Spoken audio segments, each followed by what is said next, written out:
Hello बच्चों, let's read the question. The question says that consider two coherent sources S1 and S2 producing monochromatic waves to produce interference pattern.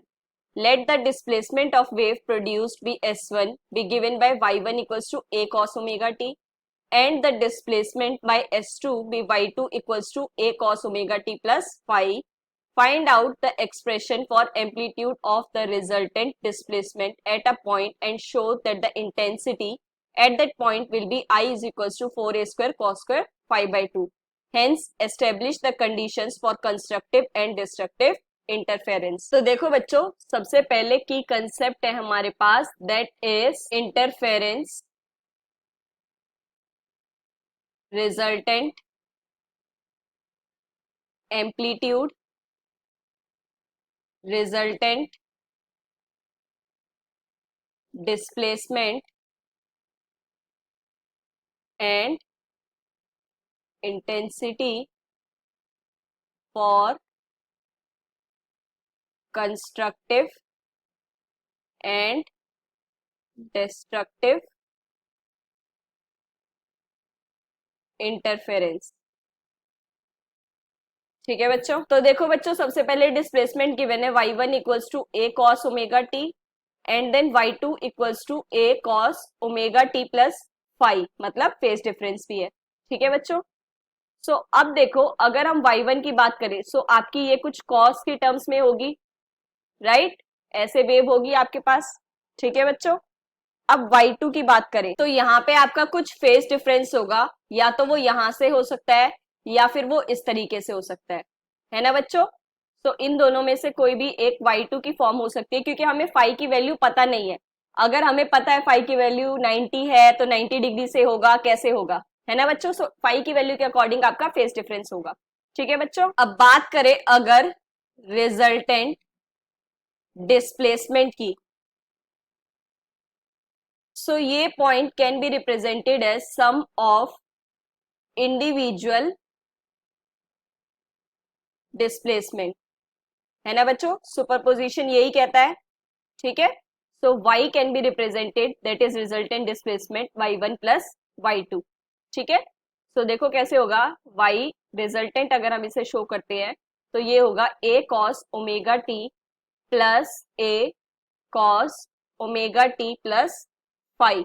ठीक है बच्चों, सो अब देखो बच्चों, हम फॉर्मूला अप्लाई कर सकते हैं, cos a plus cos b that is equals to 2 cos a plus b by 2 and then cos a minus b by 2। ठीक है बच्चों, सो यहाँ पे अप्लाई करेंगे तो हमारे पास रिजल्टेंट कितना बन जाएगा, that is 2 times of a, a हमने कॉमन ले लिया, and then cos 2 omega t plus 5 by 2, है ना बच्चों? Omega t plus omega t 2 times and then cos 5 by 2। ठीक है बच्चों, सो देखो बच्चों, हम इसे इस फॉर्म में लेते हैं, that resultant will be y is equals to a dash cos omega dash t plus 5 dash. ठीक है बच्चों, तो हमारे पास जो रिजल्टेंट एम्पलीट्यूड होगा ये कितना आ गया, that is 2 times of a cos 5 by 2, है ना बच्चों? कंपैरिजन किया। और अगर हम बात करें इंटेंसिटी की, सो इंटेंसिटी क्या होती है, that is amplitude of resultant whole square. So ये कितना हो जाएगा, that is 2a cos 5 by 2 whole square, और कितना आ गया ये 4a square cos square 5 by 2, and यही हमें प्रूफ करना था। ठीक है बच्चों, अब कंस्ट्रक्टिव इंटरफेरेंस। कंस्ट्रक्टिव इंटरफेरेंस का क्या मतलब है, जहां पे आपकी इंटेंसिटी क्या होगी, that is maximum, bright fringe जिसे हम बोलते हैं, है ना बच्चों? सो क्या होगा मैक्सिमम, मतलब कि cos स्क्वायर 5 बाई 2 आपका कितना जाना चाहिए, 1। ठीक है बच्चों, सो यहां से कंपेयर करेंगे तो ये कितना होगा, that is cos square n पाई। अब देखो स्क्वायर है तो n आपका ऑड हो या इवन हो कुछ नहीं होता, है ना? क्योंकि cos n पाई होता है हमारे पास, that is -1 raise to power n। But अगर ये ऑड होता तो नेगेटिव होता, बट क्योंकि स्क्वायर फॉर्म है तो ये ऑड हो या इवन हो, n आपका 1 ही रहेगा। तो यहां से 5 कंपेयर करने पर आपका कितना आएगा, दैट इज 2n पाई। ठीक है बच्चों, और for destructive that is intensity क्या रहेगी, मिनिमम। ठीक है बच्चों, मतलब कि कॉस स्क्वायर 5/2 आपका क्या अप्रोच करेगा, 0, so that is cos square 2n+1 π/2, है ना बच्चों, क्योंकि देखो cos π/2, 3π/2, 5π/2 ये सब आपका क्या होता है, दैट इज 0। सो यहां से फाइव कितना आ जाएगा, 2 से 2 कैंसिल हो गया कंपेयर करने पर, दैट इज 2n+1 पाई। ठीक है बच्चों, सो अब देखो यहां पर n is any integer,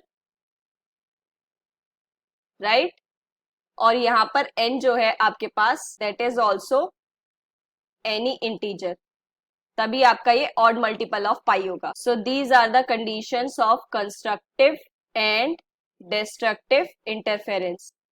Hope you understand it well. Best of luck. Thank you.